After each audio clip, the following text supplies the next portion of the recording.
to the previous video on targets. One thing I didn't show you was how to edit and update targets. I started to show you, but I didn't follow through on it. So what we can do, if we go, there's two ways of doing it. We can either hit update down below here, or we can hit back on eTutorial, which I think is probably the go-to button because it's at the top of the page. It just makes more sense to go through here. As soon as we do that, it looks like it's treating it as if we're going to set a new target, but we're not. What we're going to do is click on the learner and view selected.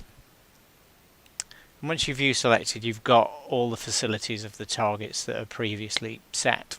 So you can either delete the target if it's no longer relevant. It should be rare that you do that unless you make a mistake on the target, set a wrong target for a learner or whatever, or an inappropriate target set by the learner in negotiation with you may want to delete. So we go into edit targets, it will load it for us, and there we've got the target as I set it not so long ago, and we can then go to make some notes about the edit. We can add additional information in it. We've got this target start date, and we can move that to either in progress if I was chasing it up, or in fact completed. So we'll move it to completed, and then we just click down here. Look, you can see this save button here. Click save. It's a critical thing within eTracker, just to remember that, because once you've clicked it, it will store the target. So if we move back to student in question, it takes a little bit of a while to load. Here we go. We're back on the student profile, and if we go back down to the target, you can see now that target at the top is now completed. If we just look at another learner now, because again, this learner, let's not forget, with this particular profile, it's the end of the year, everything's completed as it should be. There shouldn't be anything outstanding.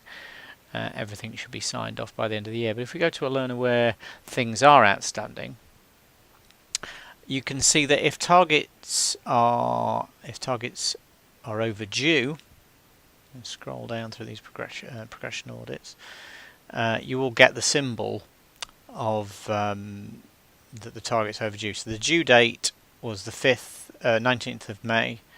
It's still in progress, and that symbol is coming up as a warning to say that the target has elapsed and it's still not been completed. So it's a clear warning to the learner and to the course manager subject to that the target has not been done.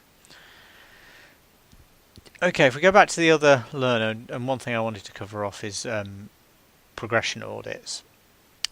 Progression audits are specifically aimed at talking about the learner and their progress and how they're doing. So if we click on update here, let's wait for the page to load. We can view selected again as we did previously. We can view these specific targets as these particular audits. These are very much like learner report type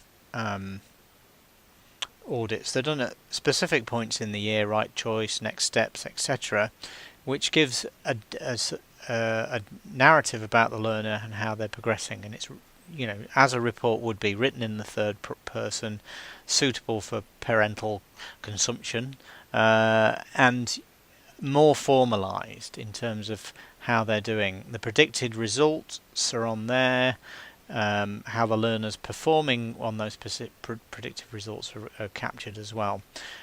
When you report, when you actually use the report function in eTracker, which is here, which again is a separate video, you can actually view that information there, how they're doing, and it will also bring across all the attendance, punctuality data, and some of the extra information about how the learner's progressing. So it compiles it in a nice contained report. Some of these reports I will share with you at the forthcoming training days. Okay, so that's the addendum to setting targets and an extra little snippet on reports in eTracker. Thanks.